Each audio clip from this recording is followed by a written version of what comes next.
So hello guys and welcome back to another vlog. ये vlog कम video ज़्यादा होने वाला है क्योंकि ये कुछ हम इन्फॉर्मेशन पास करने वाले हैं जो कि आपके काम आएगी। अगर आप कनाडा आते हो, अगर आप वैंकूवर आते हो तो ये बहुत यूजफुल वीडियो होगी। हम इसमें बात करेंगे कि what you need to do after coming to Canada in Vancouver, और जो हमारा एक्सपीरियंस था हम वो बेसिकली शेयर करने वाले हैं। क्या आपकी नीड है कनाडा के, क्या करना चाहिए, क्या प्रोसेस होता है। अगर आप न्यू आ रहे हो कनाडा में कहीं से भी तो आपके ये वीडियो बहुत ज़्यादा काम आने वाली है। तो बिना रुके चलो स्टार्ट करते हैं। अगर किसी ने सब्सक्राइब नहीं किया तो पहले जाके चैनल को सब्सक्राइब करो।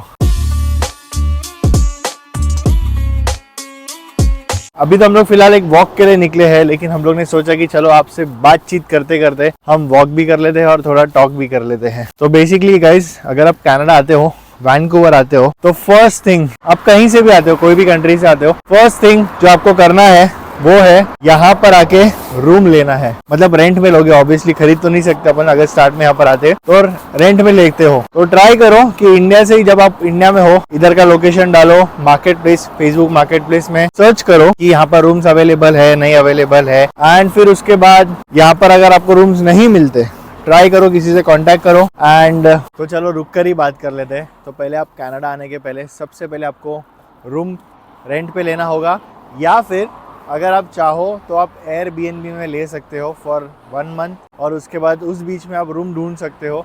लेकिन अगर आप यहाँ पर स्टूडेंट आ रहे हो, वर्क परमिट पर आ रहे हो, तो मेक श्योर करो कि आप जब भी आ रहे हो ना, तो यहाँ पर कुछ दिनों का गैप हो आपके पास, सो दैट अगर वो गैप रहेगा तो उसमें आप ढूंढ सकते हो कि आपको क्या चाहिए, कैसा रूम चाहिए, आपके बजट में वो रूम बैठ रहा है, नहीं बैठ रहा है। तो ये बहुत काम आएगी।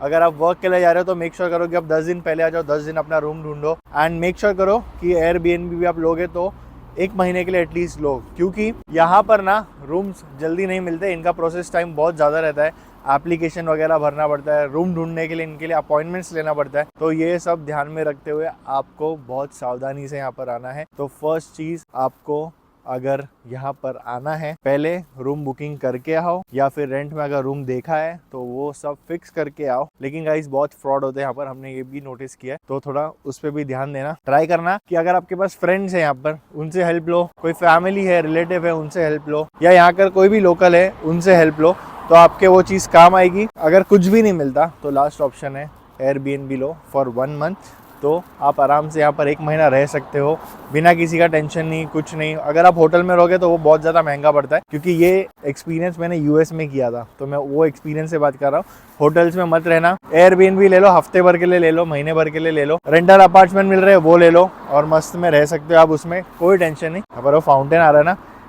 पानी आ रहा है, इसलिए मुझे डर लग रहा है कि पानी ना गिर जाए यहाँ से मेरे ऊपर। ये होता है फर्स्ट चीज़ कि भैया अपार्टमेंट और rental apartment you should take. So guys, बात करते हैं सेकेंड चीज़ की। सेकेंड चीज़ ये है कि अगर आप कनाडा आते हो, कनाडा लैंड करते हो, उसके बाद आपको सिम कार्ड चाहिए होगा, क्योंकि यहाँ पर अगर आप न्यू आते हो, आपको कोई रिसीव करने नहीं आ रहा है, तो आपको ऊबर करनी है, लिफ्ट करनी है। लिफ्ट मतलब लिफ्ट वाली लिफ्ट नहीं, यहाँ पर ओला और ऊबर जैसे इंडिया में चलती है, यहाँ पर ऊबर और लिफ्ट चलती है। तो वो चीज़ करने के लिए आपको ऑब्वियसली इंटरनेट चाहिए, राइट। लोकेशन पता रहना चाहिए कि कहाँ पर आप जा रहे हो, क्योंकि एयरपोर्ट में तो नेटवर्क होगा, लेकिन बाहर आने के बाद क्या। तो इसके लिए आप इंडिया में आपको सिम कार्ड मिल जाता है, तो आप वो सिम कार्ड लेकर आ सकते हो। वरना जैसे मैंने किया था, अगर आप एयरटेल वगैरह में, तो आप इंटरनेशनल प्लान ले सकते हो, 1 हफ्ते का, 1 महीने का, 1 साल का। अगर वो आपको बेनिफिट, वो भी बेनिफिट ही एक हिसाब से, क्योंकि यहाँ पर आके वैसे भी आप $30-40 सिम कार्ड के पीछे खर्चा करते हो, वरना एयरपोर्ट में भी सिम कार्ड मिल जाते हैं, ऐसा कोई टेंशन की बात नहीं है। लेकिन अगर आप रात को लैंड कर रहे हो तो प्रॉब्लम हो सकती है। तो सेकंड चीज, सिम लेकर आना, या फिर यहाँ पर कोई होगा आपको रिसीव करने के लिए, तो आपको कोई टेंशन ही नहीं होगी, राइट। चलो अब थर्ड टॉपिक की बात करते हैं। Third topic, as soon as you land here, थोड़ा आगे जाते हैं, फिर बात करते करते चलते। थर्ड चीज, जैसे ही आप यहाँ पर लैंड करोगे तो आपको लगेगा यहाँ पर सिन नंबर। बेसिकली कनाडा में सोशल इंश्योरेंस नंबर होता है, उसके बिना आपका कोई भी काम नहीं होगा यहाँ पर। ना आपका बैंक अकाउंट खुलेगा, ना आपको काम मिलेगा, कुछ भी नहीं मिलेगा। तो आपको सिन लेना बहुत ज्यादा इंपॉर्टेंट है यहाँ पे। सोशल इंश्योरेंस नंबर बोलते हैं उसको। ये बेसिकली आपका टैक्स फाइल करने के लिए, आप कनाडा में हो, इस चीज के लिए काम आता है। तो सिन नंबर लेना थर्ड चीज। फोर्थ चीज, सबसे पहले जाके बैंक अकाउंट ओपन करना। बैंक अकाउंट में जो भी आप इंडिया से कैश लेकर आए वो डिपॉजिट करना, तो वो सेफ रहे। मेक श्योर करना कि बैंक भी आप बहुत सोच समझ कर चुनो। जब आप इंडिया में बैठे हो तब रिसर्च कर सकते हो बैंक्स के बारे में। तो मैंने बेसिकली जो अकाउंट खोला है वो है CIBC में, और उसके ब्रांचेस बहुत ज्यादा है यहाँ पर। टेंशन की बात नहीं है, क्योंकि यहाँ पर बैंकों में क्या होता है ना, आप CIBC में अकाउंट है आपका, तो आप कोई दूसरी जगह बैंक में जाके ATM से विड्रॉवल नहीं कर सकते मनी, वरना आपके पैसे कट होते, डॉलर्स कट होते। एंड डॉलर्स कट होता मतलब समझ जाओ कितनी दुख की बात होती है वो। 1-2 डॉलर भी 100-150 के बराबर होते हैं अपने लिए। वो एक चीज ध्यान में रखना। वैसे CIBC में एक टाइम आप अलाउ कर सकते हो, वीक में एक बार शायद ना, वीक में एक बार आप। CIBC का ऐसा है कि आप मंथ में या वीक नहीं, मंथ में एक बार आप कोई भी ATM से ट्रांजैक्शन कर सकते हो। But the best part of CIBC is कि उसकी फ्रीक्वेंसीज बहुत ज़्यादा है वैंकूवर में। एंड हर दूसरे स्टॉप में हमें CIBC का बैंक या ATM दिखा है, तो कोई ट्रांजैक्शन की तो कोई प्रॉब्लम ही नहीं है।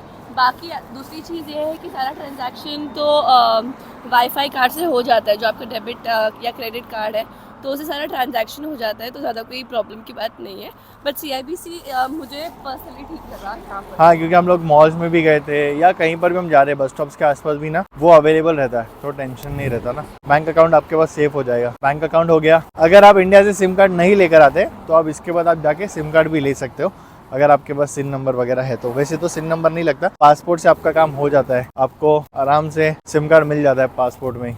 ये छोटी मोटी चीजें हैं, 3-4 पॉइंट्स है जो कि छोटी मोटी नहीं, ये बहुत हाँ, ये बहुत इंपॉर्टेंट चीज है। कनाडा आने के बाद ये चीज मैंडेटरी है।